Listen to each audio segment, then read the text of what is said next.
Welcome to Philosophy15. I'm Scott Aikin. And I'm Robert Talisse. We're the authors of Why We Argue and How We Should, a guide to political disagreement. We're two philosophy professors talking about philosophy, unscripted, for 15 minutes. And today we're going to talk about a controversial piece of reasoning. Rob, will you tell us a little bit about why we've thought that there's maybe too much democracy? So, good. I published a piece in the online magazine Aeon, and the piece makes the argument that there's such a thing as too much democracy. Now, that very statement sounds like the prelude to some kind of defense of some anti-democratic alternative to democracy. Yes. When in fact the claim that I'm trying to defend is that over-punctuated or over-exerted efforts to realize the democratic ideal can have the effect of undermining it.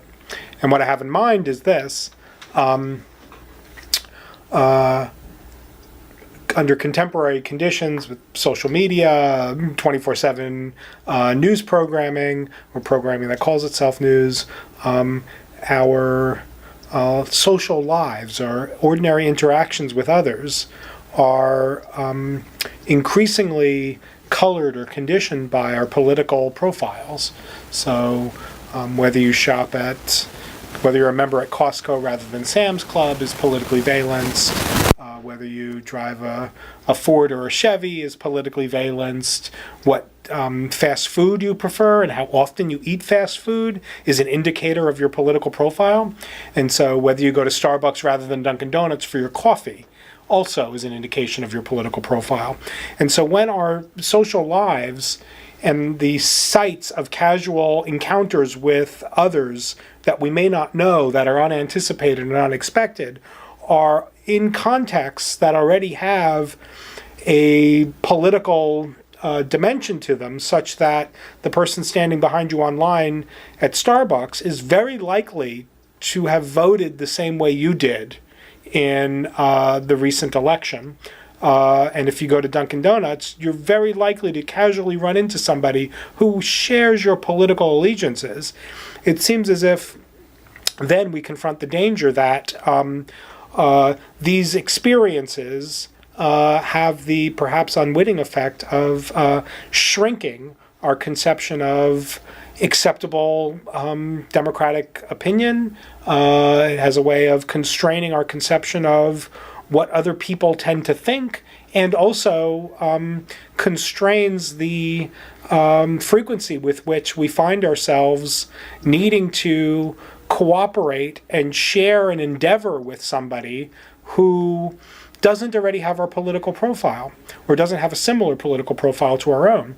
So the thought is that what democracy needs, the way that there can be too much democracy, is if the categories of democratic partisan politics infiltrate the entirety of our social worlds, and what's needed is sites or venues of shared cooperative political, shared and cooperative social endeavor, where it's not so much that we put aside political differences or strive for bipartisanship or reach across the aisle. We need endeavors of this kind where politics is simply beside the point. Now, a lot of the pushback I've gotten on this has been really interesting. People have said, there is nothing that could be cooperative and social that is not already a part of It'll be in the service of something. Democratic politics. Right. Yeah. It's an unthinkable thought in a democracy that there could be a way of getting together with people, working together with people in some shared endeavor that's social, that's not itself an expression of or a manifestation of some particular set of political views. Right. And I think that confirms the problem. The unthinkability of the thought shows the problem. Well, so the unthinkability is, again, we can sort of ask questions about what the modality or how strong the modality is here. Right. Because on the one hand, you could have it just say, look, it's just a fact of the matter that all of the places where we would try to find a place where we would be able to develop what you have called civic friendship are places where that would be in the service of some conservative or some status quo political norm. So that's the weak version, right? The strong version is in the sense in which trying to find these locuses to develop civic friendship is going to be in the service of democracy. There's a sense in which it's all going to be political, at least de dicto, in the sense in which you can't avoid it. Why? Because the whole point of developing civic friendship is for the sake of politics. So what makes it unthinkable in that regard is that insofar as you see civic friendship as an instrument of politics, you can't help but have civic friendship be political. So that's the sort of the much stronger version, and maybe one that I think makes it a lot more similar to, you might say, hedonist paradox or something like that. The weaker one is maybe the one that I think is a little bit hard. I think the hedonist paradox one I think you can answer. The other one sounds a little bit more difficult. Strangely enough, the weaker argument is the one, or the weaker modality is the one that seems like it's the harder to answer.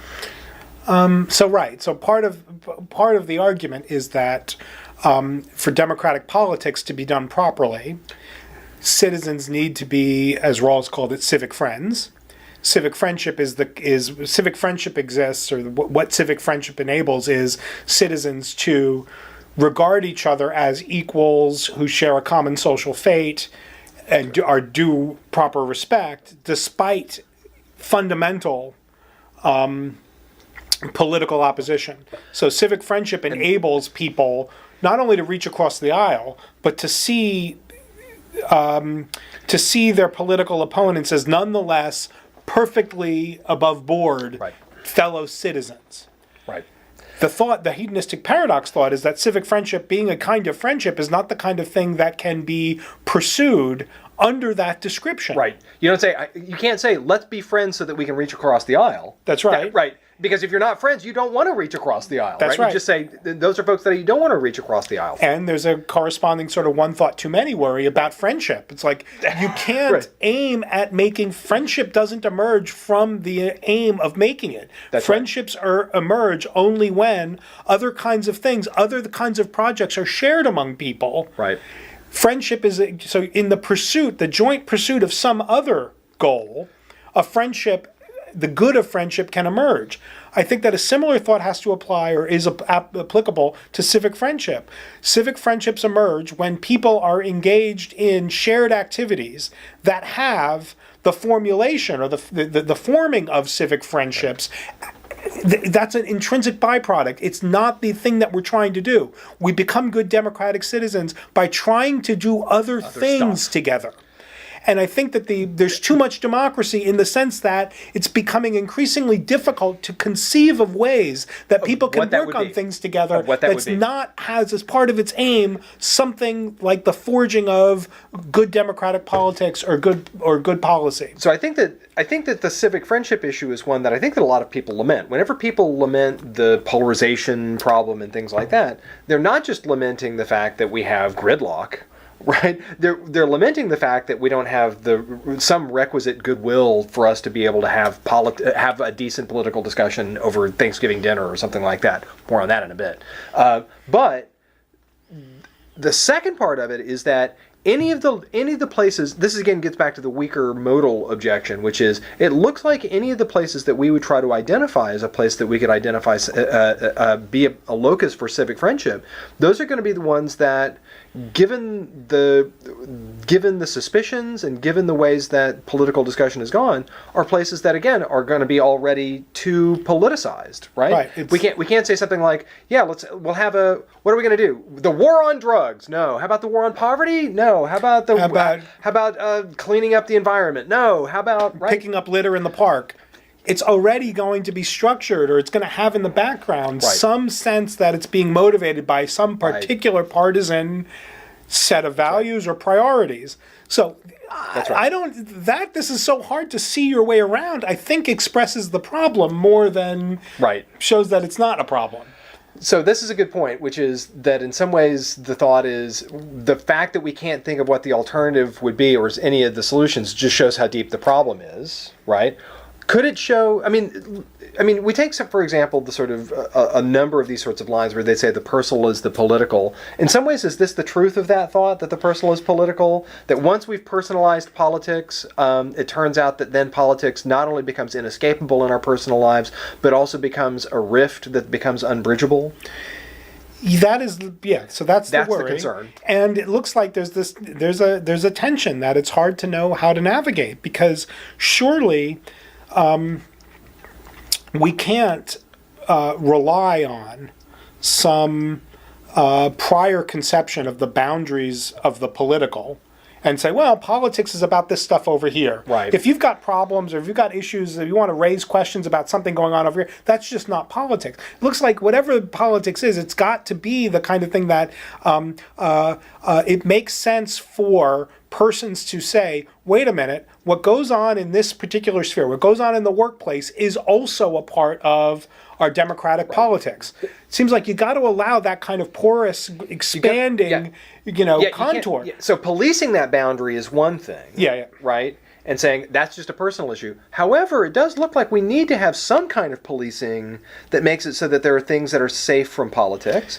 So one example that you had been thinking about was, again, a sort of an old prohibition on discussing religion and politics at the table.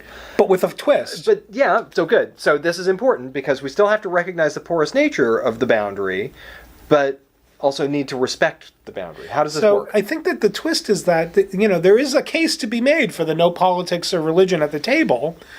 Typically, we make the case for that prohibition by like, well, we don't want to argue, we don't want to, we want to be civil, we want to be civil with each we don't other. want to get together with each other.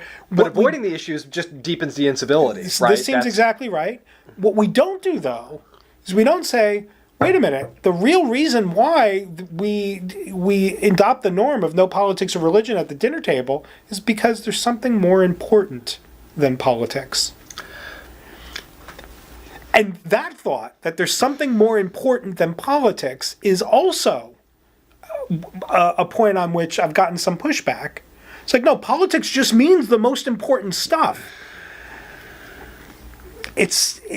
So you can't do it with, say, for example, religious commitment, right? This is the reason why maybe the no politics at the table is different from no religion at the table, because no one could say, you've said this before, right. No one could say nothing's more important than eternal salvation, or nothing's more important than the will of the divine.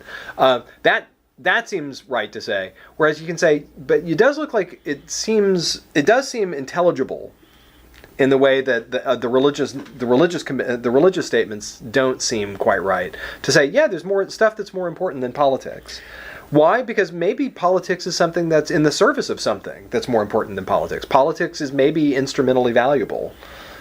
In some ways, that's that's a long-standing conservative thought, which is that the reason why the state's around is so that we can make sure that certain things that are really valuable are preserved or protected, and we protect those things from each other. Making politics the end is the problem. That seems right to me. You're right, it's got a conservative pedigree. Yes. I don't think it requires a conservative upshot. Right? Conservatives have been good at thinking that thought. It doesn't. Maybe they don't own that thought, but they're really good at thinking that thought. Yeah. So, yeah, that seems a promising thought. No, all the democratic theory of the 20th century has just been about expanding the scope of the democratic ideals so that democracy becomes the kind of thing that we're supposed to always be doing. I just think it's saturation. It's overload. It crowds out all the other goods, and it crowds out some of the goods that democracy needs in order to function well. Among them, civic friendship. Yeah, and so maybe how much like a sort of an Oakeshott style model of like a good conversation are you thinking about here? I mean, is that another thought? Maybe one for the next Phil 15.